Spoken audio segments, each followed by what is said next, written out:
ہر قوم کوئی نہ کوئی تہوار مناتی ہے، چونکہ معاشرہ انفرادی سطح پر بھی راضی رہنا چاہتا ہے اور اجتماعی ماحول بھی فراہم کرنا چاہتا ہے۔ قومیں بڑے بڑے تہوار مناتی ہیں، میلوں کا بندوبست کرتی ہیں، دن منائے جاتے ہیں۔ اسلام کے اندر بھی دن منائے جاتے ہیں، اور بڑی قریب ایک دن آنے والا ہے جسے عید الفطر کہا جاتا ہے۔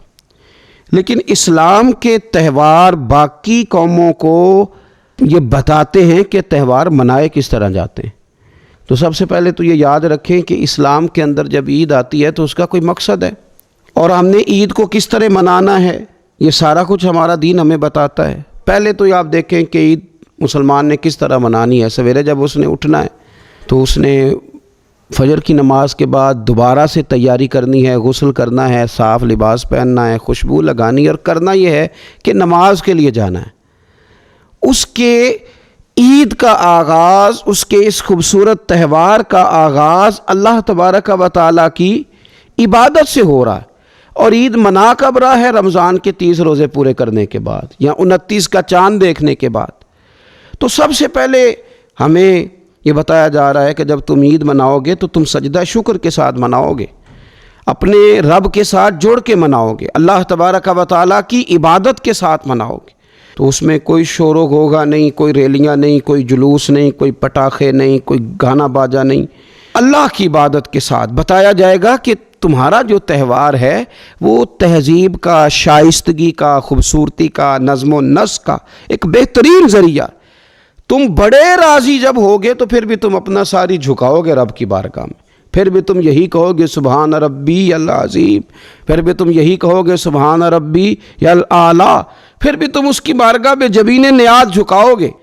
پہلی بات۔ دوسری بات، ہمیں پیغام عید یہ ہے کہ یہ جو تمہارے پاس عید کا دن آیا ہے یہ اجتماعیت کا دن ہے۔ آپ جب صف میں کھڑے ہوں گے نماز عید کے لیے تو کیا امیروں کی صفیں علیحدہ ہوں گی؟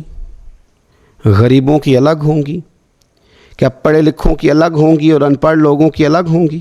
کیا قبیلوں کی الگ ہوں گی اور دوسرے قبیلے کی الگ ہوں گی؟ ایسا نہیں، ایک ہی صف میں کھڑے ہو گئے محمود و یاز، نہ کوئی بندہ رہا نہ کوئی بندہ نواز، صاحب و محتاج و غنی ایک ہوئے، اور تیری سرکار میں پہنچے تو سبھی ایک ہوئے۔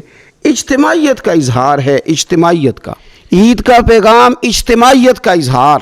اور پھر نماز عید ختم ہوئی تو سب نے ایک دوسرے کو گلے لگایا، غریب نے امیر کو، امیر نے غریب کو، پہلے ایک صف میں نماز پڑھی پھر گلے لگایا، چھوٹے نے بڑے کو، بڑے نے چھوٹے کو، سب ایک دوسرے کے ساتھ محبت کا رشتہ قائم رکھنے لگے۔ تو عید نے دوسرا پیغام اجتماعیت کا دیا کہ تم اللہ تبارک و تعالیٰ کی توحید کے نام پر، تم رسول پاک صلی اللہ تعالیٰ علیہ وسلم کی غلامی کے نام پر ایک ہو، ایک۔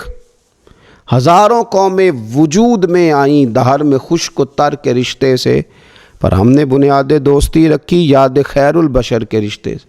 اور اقبال کہنے لگے اپنی ملت پر قیاس اقوام مغرب سے نہ کر، خاص ہے ترکیب میں قوم رسول ہاشمی۔